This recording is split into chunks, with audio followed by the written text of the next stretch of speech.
My impression of London so far is that it's a beautiful city. I love how big it is, I love how diverse it is. I used to go to the canals and I would sit at the cafe and at least one person would talk to me. And it felt like a really strong sense of community. I've started to understand how the different neighborhoods play a role within the city rather than try to understand London as a whole.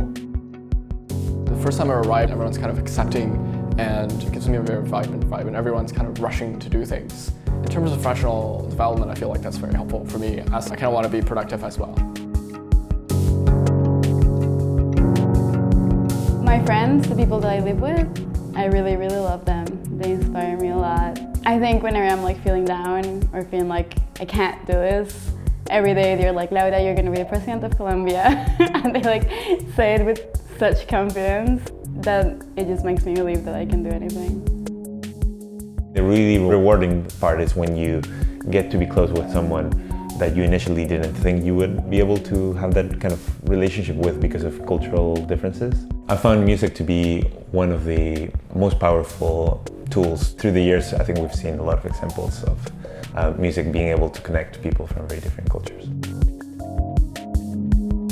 When I came into Minerva, I was prepared for the culture shock. That's completely in my expectation. What I did not expect is that I get to do all of the projects at different locations. And I felt like that has in some way contributed more to my experience than academics ever could. In Minerva, I fully know that because I'm the inaugural class, a lot of things are going to be in construction. Also, interacting with 50 different cultures is probably going to be very stressful.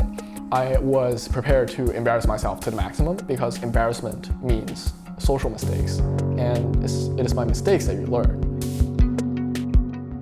I used to want to be the president of the United States because I thought that that was the most effective way to make change. And when I wanted to be president, I wasn't focused on climate change or environmentalism, but it seemed policy was an easy way to implement large-scale shifts. What I realized instead was that I think consumerism and big companies are the best way to make change. I had always been told that choosing a career was a matter of what you liked or what you were passionate about, and being a good person or doing good was kind of like a different thing than your career. When I discovered effective altruism, specifically this organization 80,000 Hours, they talk about your career as a way to do good. The thought of having a career path that was focused on helping other people and making the world a better place was the meaning I was looking for.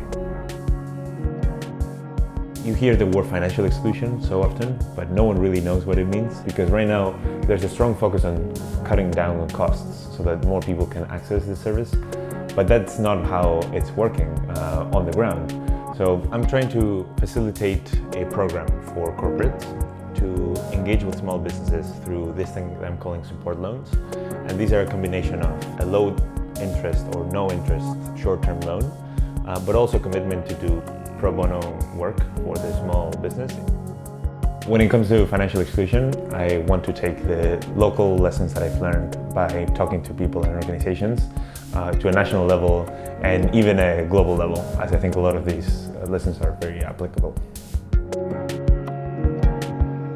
I'm interested in machine learning and data science, and machine learning and data science could very well be the next generalized concept as much as electricity is.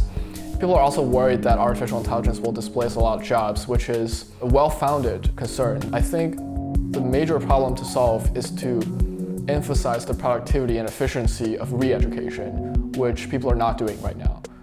Artificial intelligence should not be displacing humanity out of the job market, and I don't think it's going to happen. Humanity is ever more enhanced with tools and enabling us to move on to more productive things, and this is what's going to happen. But the move, the transition itself, we will need education to pick up slack. The education system is the efficiency bottleneck for us to transition into a more productive society.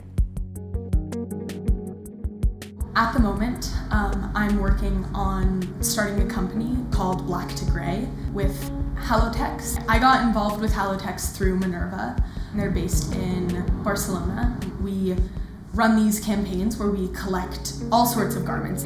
And right now we're focusing on black And then once you collect all of these black garments, you can recycle them, shred them, get the fibers, and then mix them with organic cotton.